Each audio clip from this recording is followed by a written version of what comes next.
ഗത്യന്തരമില്ലാതെ Wayanad DCC treasurer NM വിജയന്റെ കുടുംബത്തെ അനുനയിപ്പിച്ച KPCC ഉപസമിതി. NM വിജയന്റെ വീട്ടിലെത്തി കോൺഗ്രസ് നേതാക്കൾ സംസാരിച്ചു. പാർട്ടിയിൽ വിശ്വാസമുണ്ടെന്നും ബാധ്യതകൾ ഏറ്റെടുക്കുന്നുവെന്നും നേതാക്കൾ പറഞ്ഞെന്നും DCC ട്രഷറർ NM വിജയന്റെ മകൾ പറഞ്ഞു. NM വിജയന്റെ ആത്മഹത്യ സംബന്ധിച്ച ആരോപണത്തിൽ കോൺഗ്രസിന് ആശ്വാസം. സംഘം NM വിജയന്റെ വീട്ടിലെത്തി കുടുംബത്തെ അനുനയിപ്പിച്ചു. കോൺഗ്രസ് നേതാവ് തിരുവഞ്ചൂർ രാധാകൃഷ്ണന്റെ നേതൃത്വത്തിലാണ് ഉപസമിതി NM വിജയന്റെ വീട്ടിലെത്തിയത്. കുടുംബത്തിന്റെ പ്രശ്നങ്ങൾ കേട്ടെന്നും ഉടൻ പരിഹാരമുണ്ടാകുമെന്നും നേതാക്കൾ പറഞ്ഞു. ഞങ്ങൾ നേരിട്ട് തന്നെ വരണം എന്ന് തീരുമാനിച്ചതുകൊണ്ടാണ്. ഇനിയിപ്പോൾ ഒരു കാര്യമുണ്ട്, ഇതിന്റെ പേരിൽ ഒരു വാദപ്രതിവാദം ഉണ്ടാക്കാൻ സാധ്യമല്ല. ഇതിനെക്കുറിച്ച് പരസ്യമായ പ്രസ്താവന പാർട്ടി പ്രവർത്തകരുടെ ഭാഗത്തുനിന്നുണ്ടാകരുത്, പാർട്ടിയെ സ്നേഹിക്കുന്നവരുടെ ഭാഗത്തുനിന്ന് ഉണ്ടാക്കരുത്.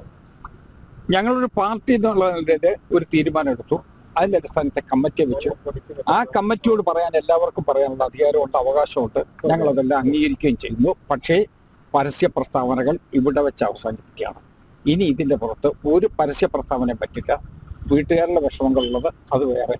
അതിപ്പോൾ സംസാരിച്ച് നിങ്ങൾ തന്നെ കേട്ടതാണ്. ആ പ്രശ്നമൊക്കെ അവളിത് വേറെ രൂപത്തിൽ വരും. പക്ഷെ ഇതിന്റെ പേരിൽ ഒരു കോലാഹലം ഉണ്ടാക്കി കളയാം, അല്ലെങ്കിൽ മനസ്സിൽ എന്തെങ്കിലും ഒരു പഴയ വിരോധം ഉണ്ടെങ്കിൽ അത് ഇവിടെ തീർക്കാം എന്നുള്ള നിലയിലിട്ട് കൊണ്ടുപോകാൻ പറ്റില്ല.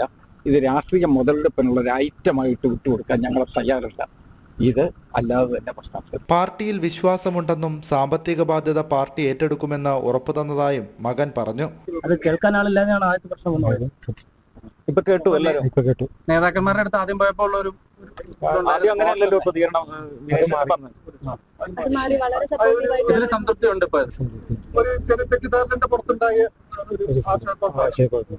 എന്നാൽ MLA IC ബാലകൃഷ്ണന്റെ അടക്കം പേരുകൾ ആത്മഹത്യാക്കുറിപ്പിൽ വന്നതിനെക്കുറിച്ച് നേതാക്കൾ പ്രതികരിച്ചില്ല.